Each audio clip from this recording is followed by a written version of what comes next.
Pengkondisian peserta didik saya lakukan di malam hari sebelum pembelajaran daring berlangsung. Melalui WhatsApp group, saya menyapa mereka untuk mengingatkan bahwa besok adalah pembelajaran geografi.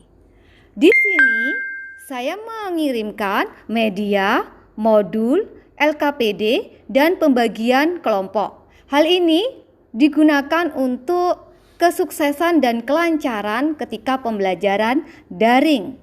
Karena daring butuh komunikasi dengan siswa tidak hanya ketika di Google Meet. Pada pagi harinya, saya sapa mereka dengan mengingatkan menggunakan seragam, disiplin masuk di Google Meet, dan juga mengingatkan kembali untuk link-link yang sudah saya sampaikan. Begitu juga menginfokan tentang platform yang digunakan dan mereka untuk segera join. Jika malam hari semua modul, media, dan LKPD disampaikan kepada siswa, maka tugas anak adalah mengirim literasi dari apa yang mereka baca. Nah, di sini seorang siswa bernama Nabil telah menuliskan poin-poin hasil literasinya. Assalamualaikum warahmatullahi wabarakatuh, my beloved student.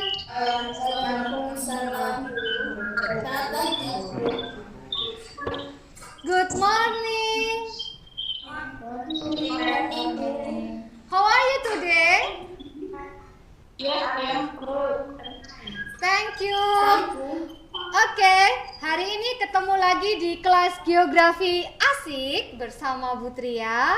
Akan cek dulu ya untuk kehadiran kalian. Di sini Ibu lihat semua sudah hadir. Alhamdulillah, terima kasih sudah disiplin untuk masuk di pembelajaran kelas geografi kali ini. Ya, anak-anak semua, sebelum saya mulai dulu, coba suaranya Bu Tria sudah bisa terdengar jelas? Sudah. Sudah? Oke. You ready? Yes, I am ready. Ya, terima kasih. Silakan ketua kelas untuk memimpin berdoa terlebih dahulu. Sebelum kita mengawali kegiatan belajar mengajar pada pagi hari ini, marilah kita berdoa menurut kepercayaan masing-masing. Berdoa mulai. Doa selesai. Terima kasih Iksan sudah memimpin berdoa kita pagi kali ini. Semoga ilmu yang kita pelajari membawa keberkahan. Anak-anak, mudah-mudahan nanti jaringan kita lancar ya. Kalau misalkan nanti kalian keluar sendiri di dalam Google Meet itu enggak apa-apa. Jangan khawatir, jangan takut, jangan gugup. Kalian bisa mencoba bergabung kembali. Oke, jadi santai untuk bergabung kembali, enggak usah khawatir. Terus selanjutnya, jika pembelajaran kita berlangsung, jangan sampai kalian tiba-tiba keluar dari pembelajaran kita tanpa seizin Bu Tria. Oke? Ya. Anak-anak semua, kita masuk di materi kelanjutan dari minggu lalu. Ya, sebelum Bu Tria menjelaskan dan belajar bersama tentang materi baru kita, Bu Tria ingin tahu materi apa yang sudah kita pelajari minggu lalu. Saya, Bu. Ya, absen berapa? Yang menjawab sebutkan absen ya nak ya. Buat Bu Tria juga bisa mencatat keaktifan kalian. Iya, absen 3 Rp2. Oke. Jadi di pelajaran minggu lalu kita mempelajari tentang klasifikasi sumber daya alam.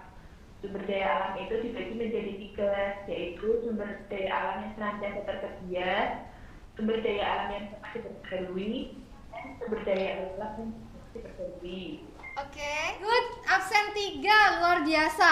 Masih ingat dengan materi yang Ibu jelaskan minggu lalu. Dari materi minggu lalu, kira-kira apa yang sudah kalian lakukan untuk menerapkan materi minggu lalu di lingkungan rumah kalian? Saya absen 3. Absen 3, terima kasih. Silakan absen 3.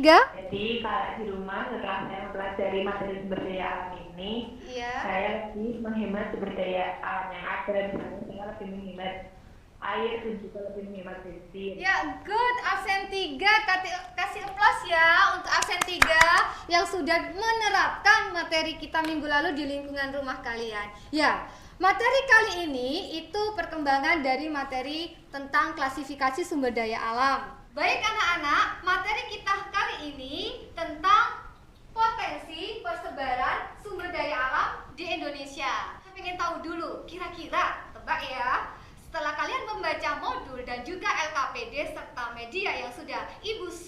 pada malam kemarin, mestinya kalian sudah membaca dan melakukan literasi. Dan pagi ini Ibu sudah melihat di Google Classroom, luar biasa, semua sudah menuliskan literasi dari apa yang sudah dibaca.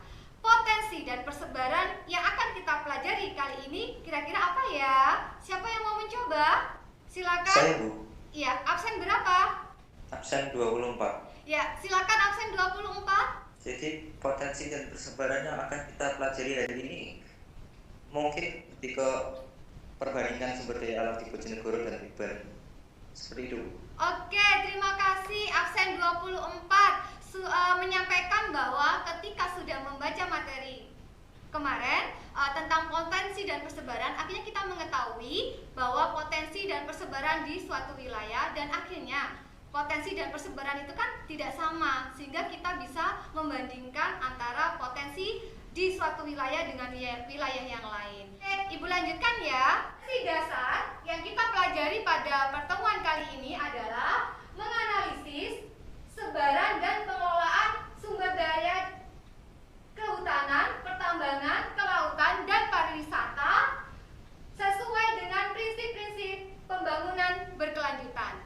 Dan untuk indikator yang kita pelajari kali ini adalah menganalisis potensi dan persebaran sumber daya alam, kehutanan, pertambangan, kelautan, dan juga pariwisata di Indonesia.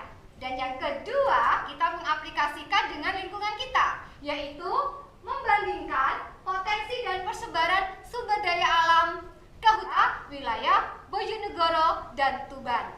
Dan yang indikator 3, kalian bisa menyajikan laporan hasil diskusi kalian tentang pengamatan sumber daya alam tersebut dalam sebuah tabel. Jadi tabel nanti bisa kalian upload di Facebook atau YouTube atau Instagram kalian. Jangan lupa mentautkan dengan medsosnya Bu Tria dengan hashtag #GeoAsik. Paham ya apa yang sudah kita pelajari hari ini? Paham. Baik, terima kasih. Kalau gitu saya masuk ke materi ya.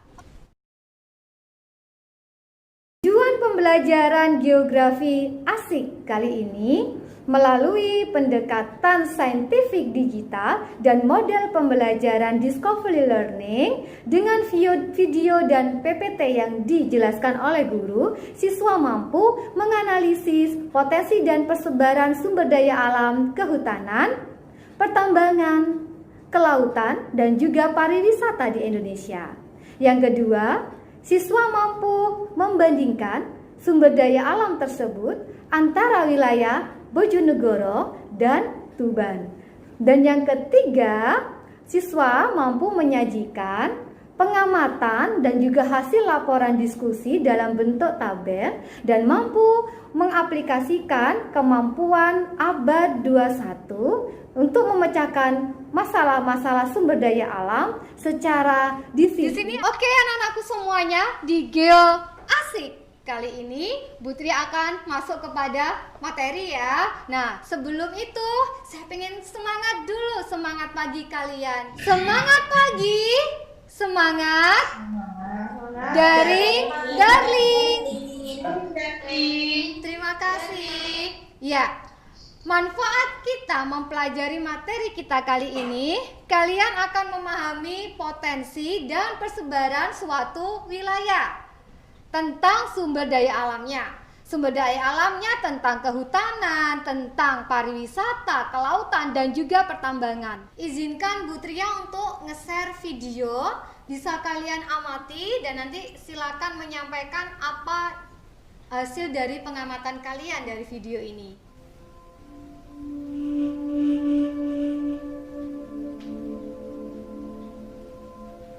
Tambang Grasberg merupakan area tambang raksasa yang menggunakan metode penambangan terbuka.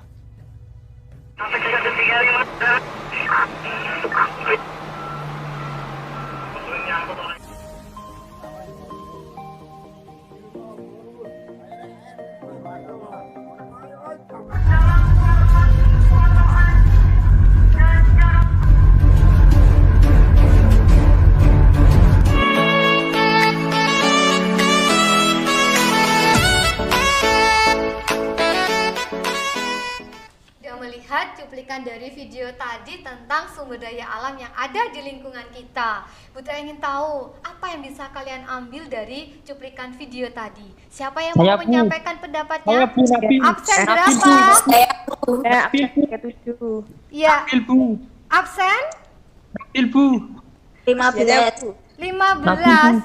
Oke, Absen ya nanti Nabil setelah ini ya nak ya. Sebutkan absennya ya nak ya. Oke, 15 dulu ya. Silakan 15. Baik, Assalamualaikum warahmatullahi wabarakatuh. Waalaikumsalam warahmatullahi wabarakatuh. Saya Galuh Lintang Timur, absen 15. Penjelasan yang dapat kita ambil dari video tadi adalah dalam media sumber daya alam terdapat 4 jenis, yakni kita akan bahas tentang potensi kehutanan, potensi kelautan, potensi pertambangan, dan potensi pariwisata. Terima kasih absen 15, luar biasa. Dari cuplikan tadi sudah bisa memberikan gambaran, manfaat juga tentang teori dan video yang ada tadi. Kayak tadi ada lagi yang menyalakan mikrofonnya. Nabil absen berapa nak? 22, Bu. 22. Oke, saya beri kesempatan untuk absen 22. Silakan menyampaikan secara singkat dan padat tentang video tadi. Silakan. Dalam video tadi itu kita dapat menyimpulkan 4 potensi dan sumber daya alam yang ada di sana. Kehutanan, kelautan, pertambangan, dan itu di terestrial. Pertama, potensi pertambangan itu memiliki suatu potensi yang sangat untung bagi Indonesia. Di Grassberg itu sendiri kita mempunyai emas sebagai utama. Selain itu, kita mempunyai kehutanan. Memiliki hutan terbesar di seluruh dunia sebagai paru-paru dunia. Iya, terima kasih. Kita kasih aplaus kepada absen 22 dan teman-teman yang tadi sudah berusaha untuk ingin menjawab. Putri senang karena kalian di pagi kali ini luar biasa untuk semangat mengikuti pembelajaran. Saya berharap juga sampai akhir nanti ya. Ya, izinkan saya untuk menampilkan materi melalui PowerPoint. Persebaran sumber daya alam. Ada berapa tadi, Nak? Ada 4. Oke. Apa saja? Potensi kehutanan, Potensi kelautan, potensi kehutanan, pertambangan, pariwisata. Bagus. Ya. Jadi dari sudut pandang modul dan juga buku paket ada 4 potensi: kehutanan, kelautan, pertambangan, dan juga sumber daya pariwisata. Kalau kalian melihat peta dunia yang di blok warna hijau, di situ menunjukkan adanya sumber daya kehutanan, dan Indonesia dibandingkan dengan negara-negara di dunia hampir semuanya kita memiliki. Seperti yang disampaikan teman kalian tadi, bahwa Indonesia memiliki banyak sekali hutan dan itu merupakan salah satu paru-paru dunia. Jadi kita menyumbangkan salah satu paru-paru dunia. Kalau kita potensi kehutanan itu apa saja? Ada fungsi ekonomis, ekologis, dan juga fungsi sosial. Ekonomis, ekologis, sama sosial. Itu maksudnya bagaimana? Siapa yang mau mencoba? Saya, Bu. Kalau fungsi ekonomi, saya, Bu, ya. Oh ya, oke. Satu-satu ya. Yang ekonomis dulu siapa? Silakan. Kalau potensi kehutanan berdasarkan fungsi ekonomis itu menghasilkan keuntungan atau devisa bagi kita. Contohnya di Bojonegoro itu memiliki hutan musim tropis, yaitu berupa kayu jati yang setiap tahunnya itu berubah-ubah. Oke. Jumlahnya itu mendapatkan APBD dari Bojonegoro mengalami kenaikan setiap tahunnya gara-gara pohon jati itu. Good. Ada referensi dari literasi, mungkin Nabil mendapatkan dari internet atau media massa berita tentang perkembangan Bojonegoro tentang APD-nya. Luar biasa. Nabil sudah mengkombinasikan atau mengintegrasikan materi dengan kenyataan, apalagi tentang undang-undang, tentang APD gitu ya. Oke, terima kasih. Selanjutnya untuk fungsi ekologis, siapa yang mau mencoba? Saya, Bu. Ya, silakan. Absen? Absen 24. 24. Silakan absen 24. Jadi fungsi hutan sebagai ekologis itu sebagai tempat hidup makhluk-makhluk hidup, flora fauna, sebagai tempat tinggal baik hewan maupun juga manusia, yang mana ekologis tersebut menciptakan hubungan timbal balik antara hutan dan manusia yang saling bermanfaat. Seperti itu sih, Bu. Jadi ada efek timbal balik ekologisnya ada. efek Iya. timbal baliknya. Oke, terima kasih pendapatnya Iksan yang luar biasa juga mengkaitkan ekologis itu ada hubungannya sama manusia dengan lingkungannya. Ya, siapa yang mau mencoba untuk menjelaskan hutan berdasarkan fungsi sosial? Ziana Bu, absen Oke, silakan Ziana absen 37. 37. Silakan. Ya, fungsi hutan berdasarkan fungsi sosial ini ada, jadi gunanya untuk sosial, untuk masyarakat itu. Nah, ada beberapa fungsi sosial hutan. Jadi fungsi sosial itu, hutan bisa dimanfaatkan sebagai tempat wisata. Selain tempat wisata, hutan juga bisa digunakan untuk sarana edukasi. Oke. Ya, ya. Dan selain itu, hutan juga bisa dimanfaatkan sebagai riset dan penelitian. Terima kasih. Sama-sama, luar biasa, bagus jawaban dari teman kita Ziana ya, kita kasih aplaus. Ya, selanjutnya apakah ada yang ditanyakan dari sini? Mungkin Nabil menyampaikan atau bertanya? Tambahan. Oh, tambahan. Ya, silakan Nabil menambahkan dari fungsi hutan. Kalau di sisi lain itu bisa kita aplikasikan ke pertahanan keamanan. Kita bisa contohkan di Peru, itu kan ada beberapa suku pedalaman itu hutan itu berfungsi sebagai pertahanan dan keamanan wilayah sana. Ya. Dan fungsi hutan itu juga menjadi fungsi pengoptimal iklim yang ada di dunia. Terima kasih Nabil. Indonesia juga begitu ya. Indonesia kan berbatasan seperti Kalimantan gitu, berbatasan dengan Malaysia, ada batas berupa hutan juga gitu ya. Bahwa ada salah satu faktor, terutama faktor geologi yang mempengaruhi persebaran potensi dan persebaran SDA itu tidak sama, terutama di daerah pertambangan. Tada! Nah, ini Bu Tria memunculkan tentang peta sebagian dari pulau yang ada di Indonesia, yaitu pulau apa? Sumatera. Sumatera, oke, good. Nah, Pulau Sumatera ini kan tergolong memiliki sumber daya alam yang kompleks, namun berbeda antara salah satu wilayah dengan wilayah yang lainnya. Pada zona 1, 2, 3, 4 yang Bu Tria kasih tanda di situ memiliki SDA yang tidak sama. Salah satu contohnya, di zona 1 di sini dan zona 2 itu memiliki pariwisata kelautan, terus juga dia memiliki sumber daya perikanan yang luar biasa. Tapi kalau minyak bumi berada di zona 4, kan gitu. Nah, sedangkan zona 3 ini tentang daerah vulkanik atau pertanian yang sangat subur. Nah, sumber daya alam yang tidak sama ini ternyata berhubungan dengan sejarah geologi yang terjadi di daerah tersebut. Nah, sekarang yang satu gambarnya, ini saya beri penampang melintang tentang Sumatera tadi. Coba sih kamu amati terus sampaikan. Apa pendapat kalian dari dua gambar ini kalau dihubungkan tentang sejarah geologinya dengan potensi SDA yang ada pada saat ini? Siapa yang mau mencoba? Saya. Yeay, antara siapa? Nabil sama Iksan. Ya, oke. Dua-duanya nanti saya beri kesempatan. Coba saya kasih kesempatan dulu Iksan ya. Mungkin Iksan bisa dijelaskan secara singkat biar nanti Nabil juga bisa menyampaikan pendapatnya. Silakan Iksan. Ya, jadi mungkin saya jelaskan sebagian saja biar nanti Nabil kebagian. Ini kan pada dasarnya geologi Pulau Sumatera ini merupakan subduksi antara lempeng Hindia Australia yang menunjam ke lempeng Eurasia. Ada yang namanya satu ini Threads, yaitu palung laut di zona 1.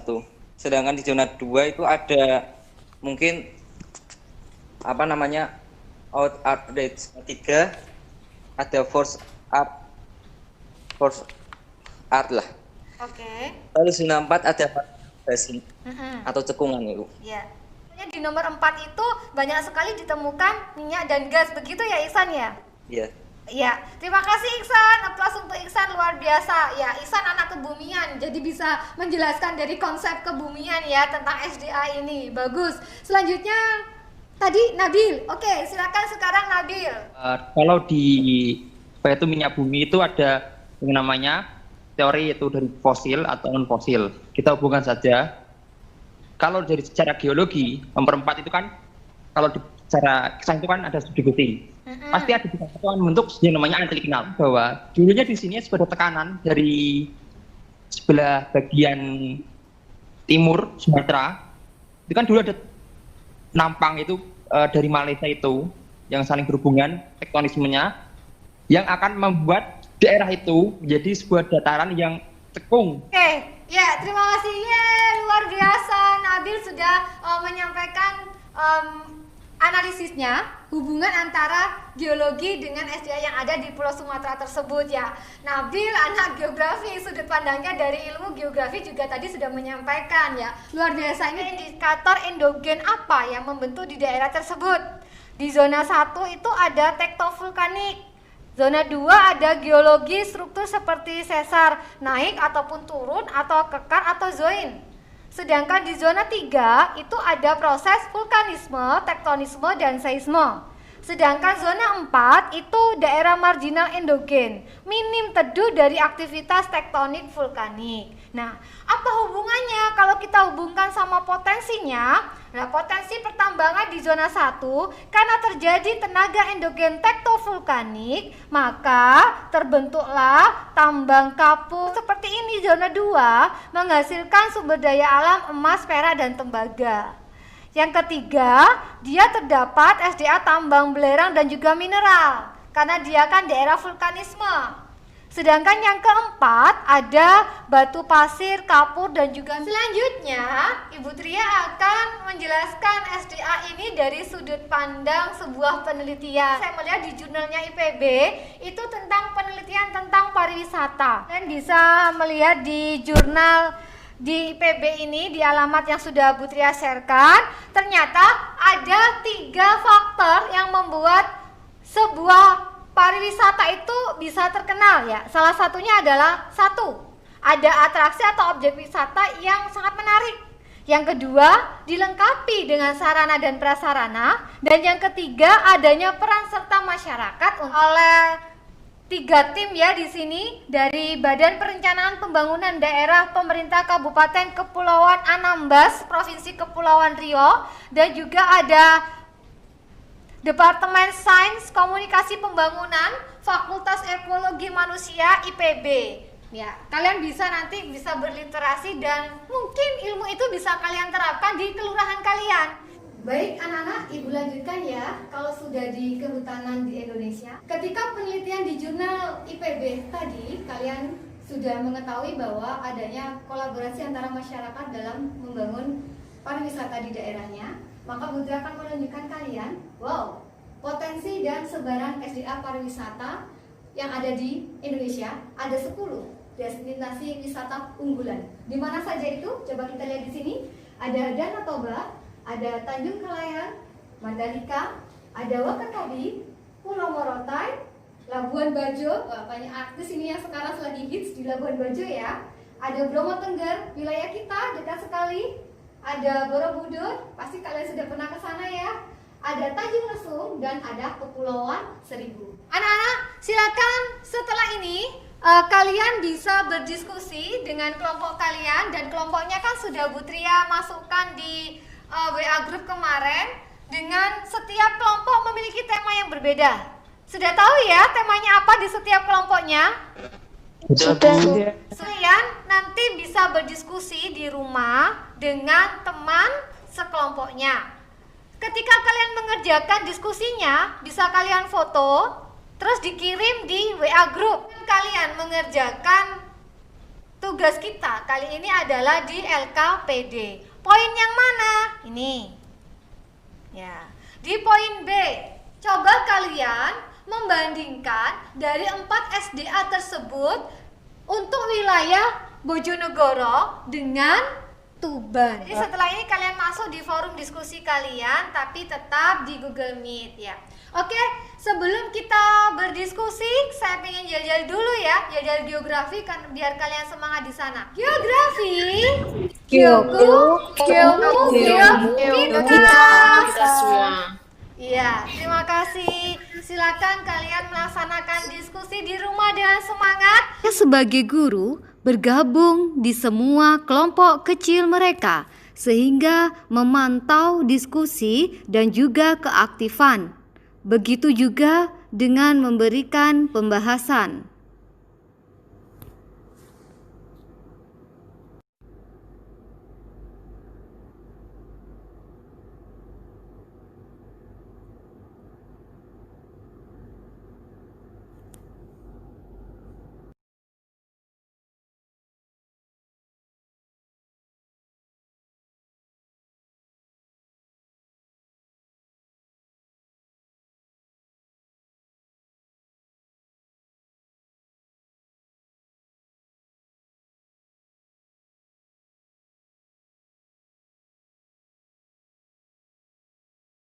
Dalam berdiskusi, peserta didik melakukan verification atau pembuktian dengan cara mereka melakukan pemeriksaan secara cermat tabel yang telah dibuat.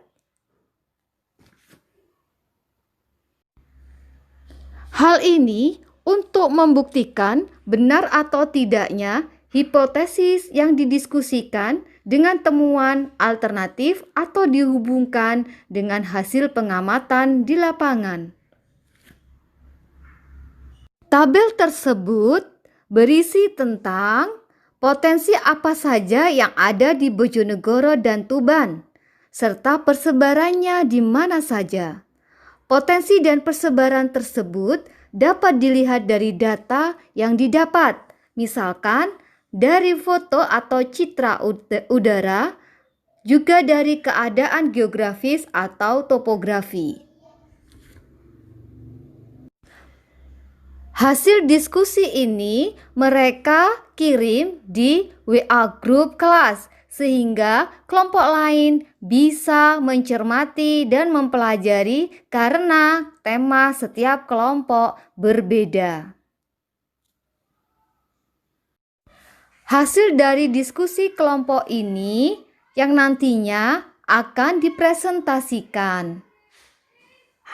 Setelah presentasi, mereka akan mengupload di media sosial, bisa dari Facebook, Instagram, ataupun di YouTube.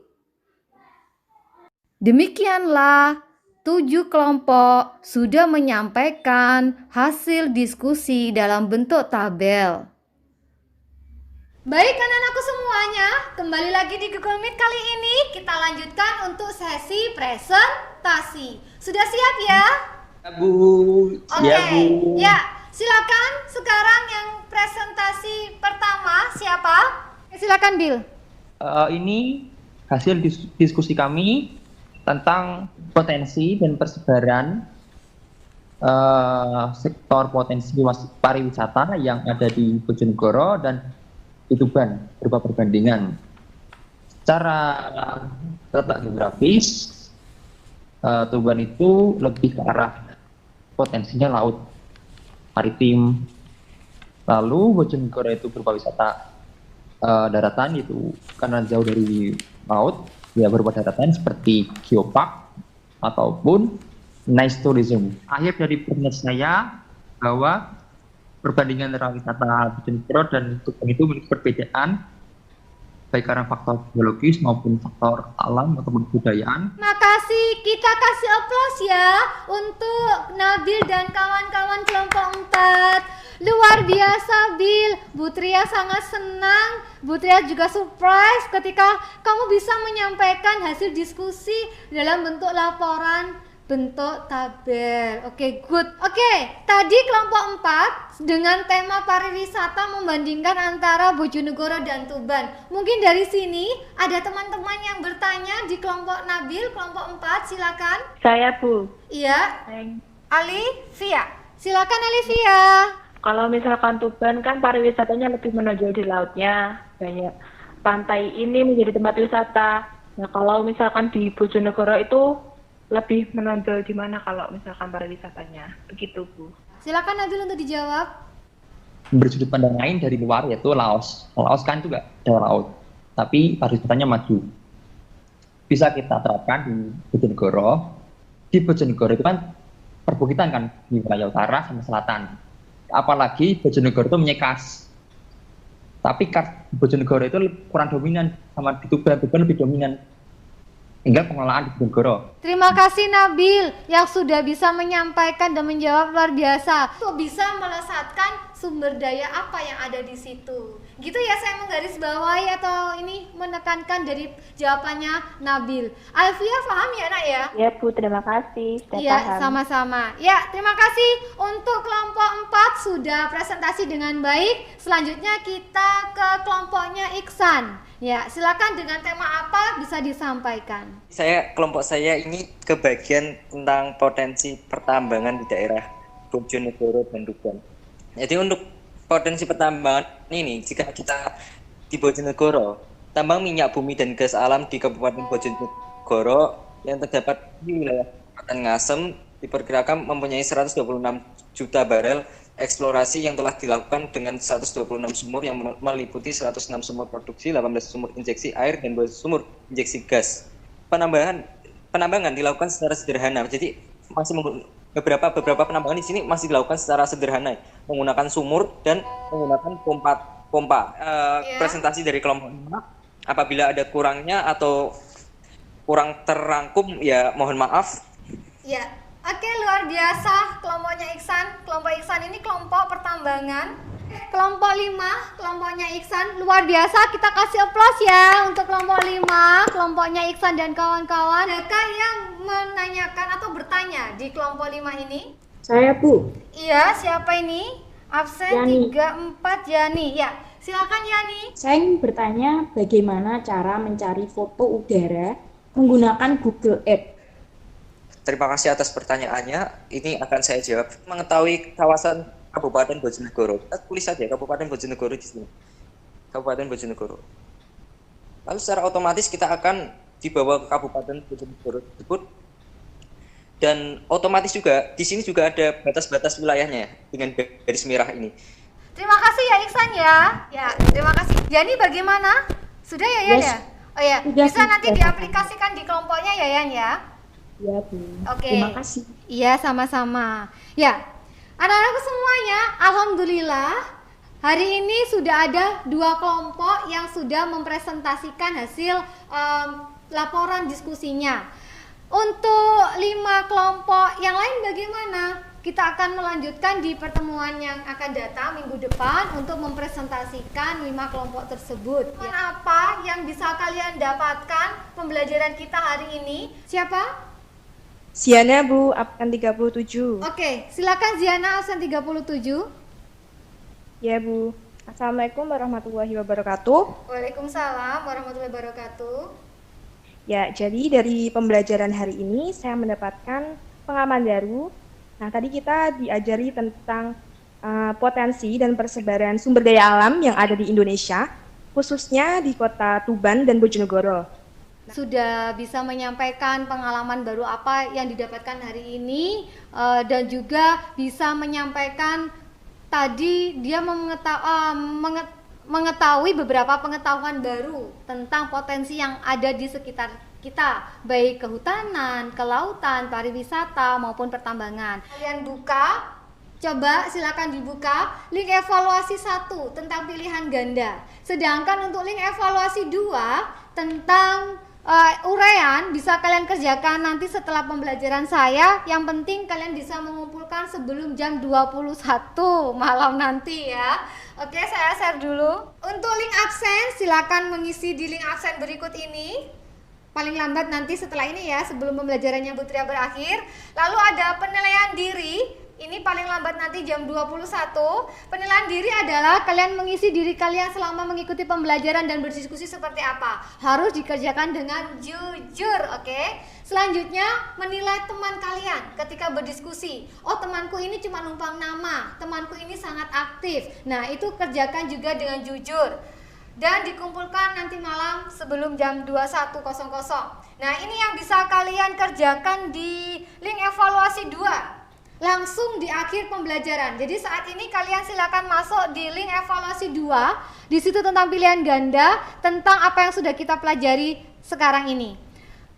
Dan untuk evaluasi satunya tentang uraian bisa kalian kerjakan paling lambat nanti 2100. Harus disiplin dan mandiri serta jujur dan bertanggung jawab dalam mengerjakan. Untuk media bisa kalian lihat di link YouTube yang sudah Bu Tria sharekan kemarin. Untuk menutup pembelajaran kita kali ini ya, kita iklan dulu. Siapa yang mau duet sama Bu Tria nanti? Galuh ya. Lestari alamku, lestari desaku, di mana Tuhanku menitipkan aku. Nyanyi bocah-bocah dikala purnama, nyanyikan pujaan untuk Nusa. Semua selesai sudah kita belajar geografi hari ini di kelas Geo Asik. Apa yang sudah kita pelajari hari ini? Jangan lupa kita selalu bersyukur tentang potensi dan persebaran yang ada di lingkungan kita, dan tidak lebih lagi harus kita berwawasan lingkungan, terutama anak-anak remaja. Oke, tugas kalian untuk nanti di rumah menyelesaikan atau finishing tentang laporan yang sudah kalian presentasikan. Dan jangan lupa yang sudah langsung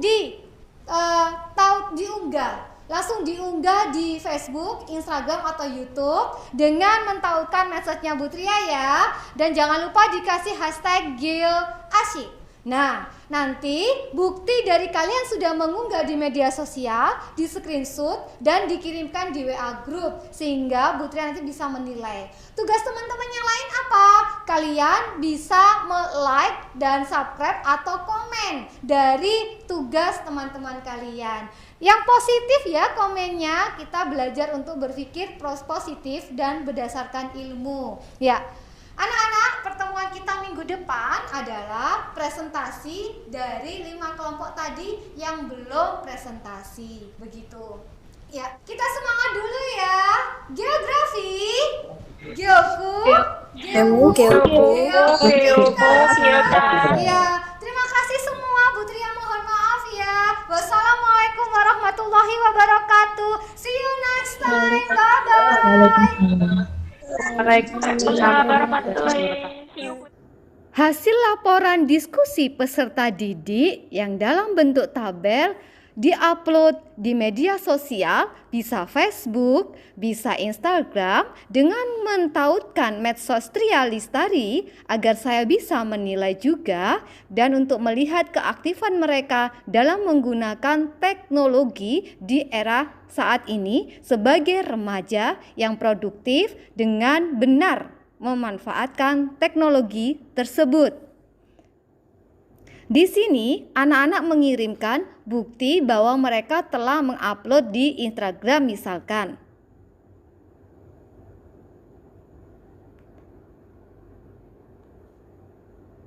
Hasil ini adalah hasil diskusi ketika proses pembelajaran tadi.